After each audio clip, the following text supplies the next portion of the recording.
Alright guys, welcome to Formula 1 news. Drama going into the Monaco Grand Prix. Lewis Hamilton not at all happy about the qualifying penalty that he received, effectively because his own engineer on the radio did not give clear communication at all. Another example of issues at Ferrari, but once again, they put together a car that can go well around this circuit, certainly in the hands of Charles Leclerc. And Hamilton was strong too, unfortunately, however, will not be starting in an ideal position, but strategy for the main race is a massive talking point, and Lewis Hamilton gets into that as well. Lando Norris, though, with the lap record today, could be a very key moment in the championship. Very much on Twitter, your thoughts in the comments. Hit the like button if you enjoy. Subscribe if you're new as always. I would greatly appreciate it. Plenty as ever to get into. As I say, later video than usual was once again at the venue today for the Call of Duty stuff. Absolutely giving it everything. But I definitely wanted to get into this quali session because I was able to watch the last bit of this live at the venue, and now that I'm back, there's plenty to discuss. Of course, mainly I want to get into the Hamilton stuff. We will quickly debrief really on what exactly happens. This was Hamilton into the barriers in the same place that Alonso was with his first time in Ferrari in FP3 in Monaco.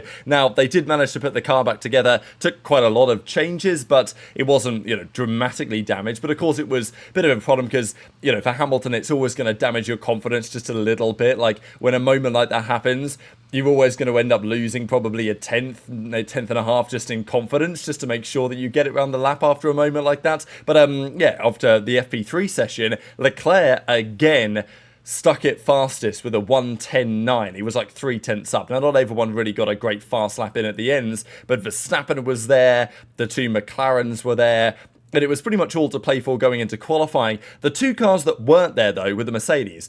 And it's so interesting how this Mercedes, obviously Hamilton has won here with Mercedes, and the Mercedes has been okay on occasion around the circuit, but it's not historically been a good circuit for them. And even in their dominant era, it's not like it was clean cut that they'd be dominating around here. And it just seems like Mercedes continue to struggle where Ferrari continue to kind of thrive historically at this circuit with just the general characteristics of the way they set up the car. And this was Antonelli into the wall. He clipped the inside of the Nouveau chicane, ends up in the barriers. Look, not a great incident, of course. There's never a great incident that's a crash if you're a driver. But at the end of the day, did it massively matter? Arguably no. Like, there was no pace for the Mercedes anyway. They couldn't find anything in practice. And yeah, I think this weekend in some respects has kind of put paid to any of their real ambitions this season. Colapinto, Stroll, Gasly, Behrman, Bortoletto out in the first part of qualifying. Of course, always loads of impeding drama there. And then we had George Russell in the tunnel slowing down to a stop because his battery had failed. And I think was the issue with the car. So you very rarely see reliability issues arrive in qualifying, certainly not to this extent. I mean, the idea that he was stopped in the tunnel, which is not a great place to be stopped at all. Like, there's never a good place to be stopped, but, that is one of the most high-speed sections of the track, and it's one of the most dangerous parts. So, Russell stopping there. Thankfully, they red flagged it quickly. One of the reasons why Behrman was heavily penalised, just because they want to very much make it clear that any sort of overtaking or going faster than you need to under a red flag condition is simply not going to be tolerated. And while I do feel like the Behrman punishment was harsh, you see a moment like this and you think, what, maybe for the best that these drivers are heavily scrutinised on these issues. But in the final part of qualifying, it was honestly, as always, a mega quali session. Charles Leclerc put in one of the greatest laps you are ever going to see in Formula 1, in my opinion. Now, I know that Lando deserves credit as well, but like, that McLaren found a lot of pace in the final part of qualifying, and we've seen that before. But Leclerc put in a lap that was very nearly good enough. I mean, Leclerc found, so did Lando, to be fair, and so did Oscar. Like, the guys were finding when they really pushed the limits, half a second in the final part of qualifying. But that lap from Leclerc, you just know that Leclerc is wringing everything out of that machine, because that's what he does. And around a circuit where Pole was possibly 1A last year, obviously local boy, that Leclerc lap was pretty magical, and it was good enough for Pole for some time, but then the two McLarens came through again. Piastri did a 1:10.1, which was quick, but Lando put on an even better lap to go a 1:09.9. Now, Hamilton was 4th, Verstappen was a way off in 5th, then Hadjar, Alonso, Ocon, Lawson, Albon, with then Sainz, Tsunoda, Hulkenberg, Russell, Antonelli closing out the top 15. But this lap from Lando is potentially a critical moment in the championship as well. Look, I've been saying for a few weeks in some of the pre-shows and stuff that I do believe in Lando as a driver. Like, as a talent, I believe in Lando Norris. As a full package, I believe more in Oscar Piastri, and that's not changed after today. But Lando is incredibly fast, and to do this at this circuit was particularly impressive, right? Because the talk is around Monaco, confidence is everything. You've got to be right up against the barriers here. You know, any slight moment, you're in the walls, it's a serious issue. You're crashing out of qualifying, you're putting yourself in an awful position, right? And for Lando, this has been the big debate in these pressure moments, in this type of situation. Ferrari are in the mix as well. It wasn't just fighting a teammate. Max is in the mix. Obviously, your teammate Piastri is there, Leclerc's there, Hamilton's there, putting the pressure on. And for Lando to go around in a Monaco lap record, nobody had ever gone under 70 seconds in Monaco, and Lando Norris is the one to do it. And look, Piastri, I've made this point clear myself, and these standings will be updated in a second because of the Hamilton stuff that we'll get into. But Piastri is very good at putting in good laps, as in, he will put in a load of good laps. I don't think Piastri puts in spectacular laps, you know, the laps that Norris and Leclerc and Verstappen are capable of, and Hamilton certainly on his day as well. Not like Piastri isn't capable of doing a mega lap, but like, what's great about Piastri is that he's always there, right? Like, such as in Jeddah, when Norris crashed, that you can't accept that. But at the same time, Piastri may not be pole all the time, but he will always put his car in the mix. And that's what Piastri does, which is very impressive. But often I think Piastri is probably a couple of tenths off the outright potential of the car. And Norris, I think, has the talent to extract that. But he's also just a bit more fundamentally volatile. But to do so around here was very impressive because, you know, Piastri was putting the pressure on. Yes, Max won last time out in Imola. And this was a big weekend for all parties because it's the final time before they go to Spain to really put some distance in the championship potentially before the changes happen to the front and rear wings and the flexibility and all that other drama. So for Lando to put in a lap that was ahead of Leclerc with what was an unbelievable lap for Leclerc and put a couple of tenths on his teammate Piastri, that was very impressive. And of course in Monaco, right, you know, we're not talking about this qualifying session like a big deal because it's not a big deal, because it is, right? I don't know if that sentence made sense, but the point is that we're gassing this quali session up a lot because it is the most important qualifying session of the year, on paper, around Monaco. Verstappen, to be fair, did pretty well to end up 5th in a car that certainly in the middle sector was massively struggling. Alonso was in 7th, I thought was a mega job from the Aston Martin guys. You know, Ocon getting into 8th. I mean, look, even look at the results here because they could well correlate quite well to the point scorers. But changes have been and will continue potentially to be made. Lando Norris actually said that in the recent days and weeks, he's actually spent a lot of time off social media.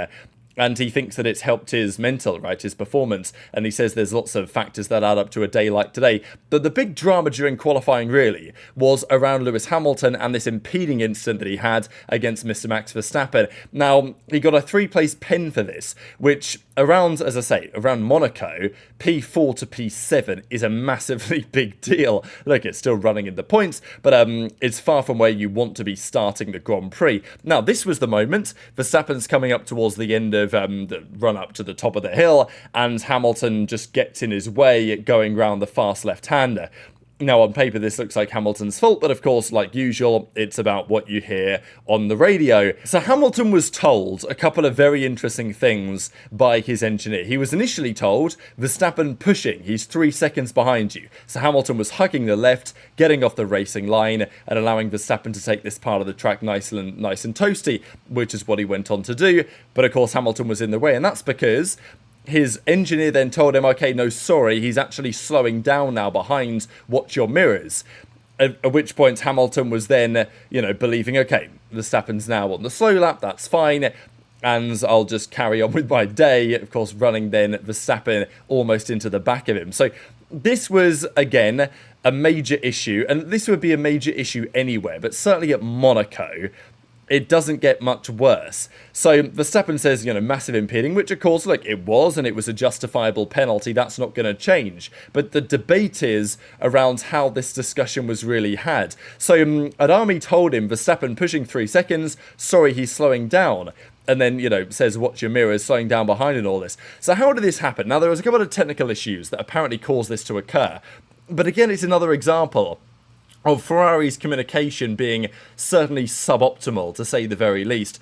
Look, if Adami's going to tell Hamilton, Ricardo Adami, probably that's how you meant to pronounce it, if he's going to tell Hamilton, Verstappen is pushing. He's 3 seconds behind you. Even if there is now new information to suggest that may not be true, you probably still want to not say anything else, because otherwise you're just going to confuse your driver, right? Like, if you tell Adami, or if you tell Hamilton, Verstappen's pushing, he's literally 3 seconds behind you on the track. Hamilton is going to make a decision based on that, and he was preparing to allow Verstappen past. Then, in the next couple of seconds, you then get Hamilton new information. You know, it's just going to confuse your driver. And in a circuit like Monaco, especially in a situation of the track like that, that's never a good idea. So I think Adami just, look, whatever information he was seeing, and we'll get to that in a second, never a good idea, in my opinion, to say this to your driver, because you're only going to create potential issues. And Hamilton was saying, look, you said he was slowing down, man, like, you know, whatever. Did he slow down? No, he didn't, and you got penalised as a result.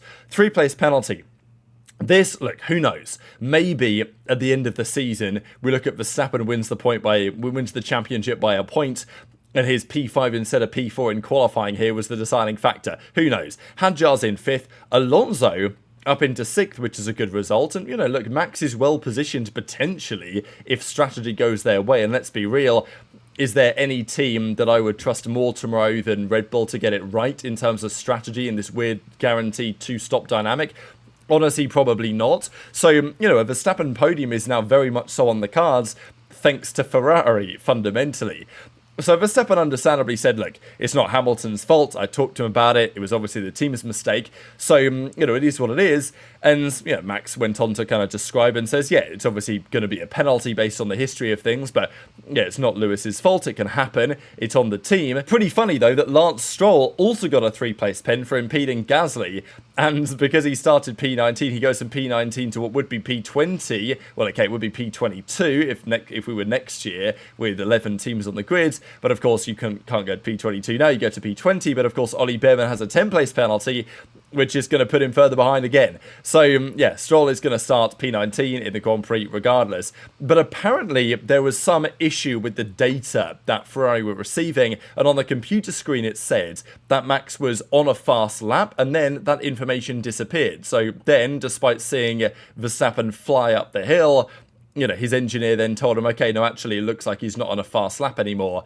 But again, you know, at least give it a couple of seconds to correlate that data, right? Okay, my screen says that Max is not on a fast lap anymore when he was.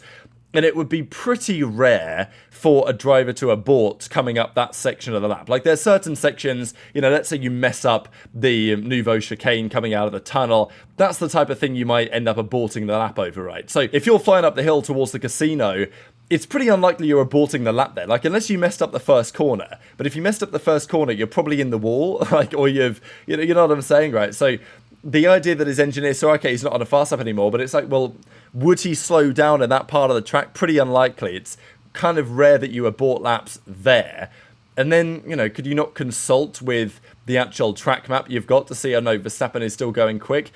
It's just one of those things that, as the best race engineers in the world, I think, would probably have spent an extra 2 seconds to decide whether the information that they were now receiving was actually accurate or not. And by the time that had passed, probably Verstappen is already past Hamilton. It's a non-issue, right? So, look, obviously, at this point, you're going into the details and the weeds of things. But, look, this is a championship of fine margins.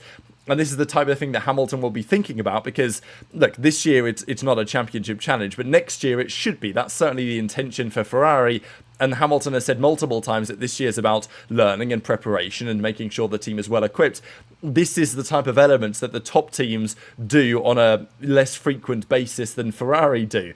I think that's pretty much undisputed. And it's small details like this that actually have a big consequence over a course of a season. So intuit your thoughts in the comments. There are, however, for Hamilton some positives, because as frustrated as he was with his race engineer, he was actually really happy with the Ferrari underneath him, saying that I'm definitely getting there with the performance of my car. I feel like the last race was a good step. Coming into this weekend, I felt more at one with the car. I think it's a much, much different car driving here than I have for the last 12 years, but one that I really enjoyed driving. Obviously, Charles has been driving this car with the way they set the car up here for the last 6 years. He's hit the ground, knows it like the back of his hand. I would say this weekend has been a quick, steep learning curve, but I'm happy with the recovery from the crash, going on to say that, yeah, driving a Ferrari around this circuit is mega. The best car that I've had around here in some time. The way they set the car up is great. So look, some positives for Hamilton to take away, but unfortunately he had the pace for better, and he's only going to be starting P7 after the issues that he ran into with his team.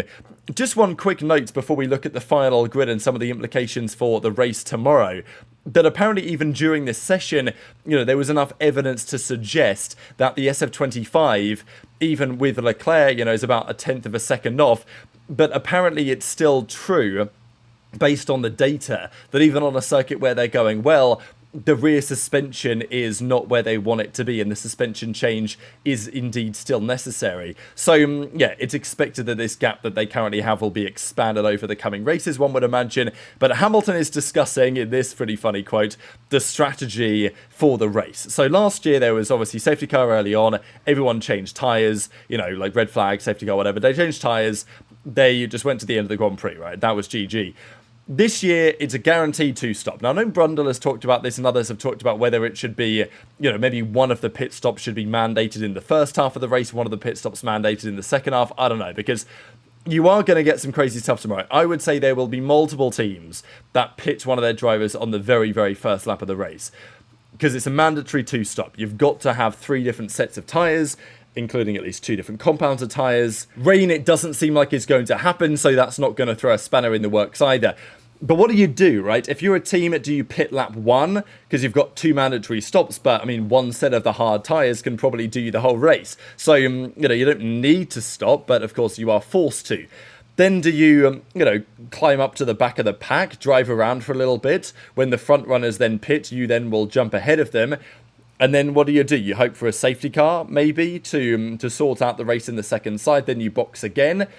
But, of course, if the safety car then, doesn't happen, then what happens then, right? Do you have to pit late and forfeit everything? I don't know. It's going to be really interesting. And I think Monaco, as bad as it is in some way, right, as many issues as it has in terms of overtaking, I think given this new element, it will add a pretty fascinating part, because, like in Monaco, you can literally slow down the field if you want. Like, if you've pit your teammate because you know that everyone else has got to pit again, and you're doing that, and you want him to drive up to the back of the pack, and then everyone else will pit and he'll jump everyone, you can do that. Like, you can literally get your driver to, like Alonso did a few years ago with that massive trainee forms.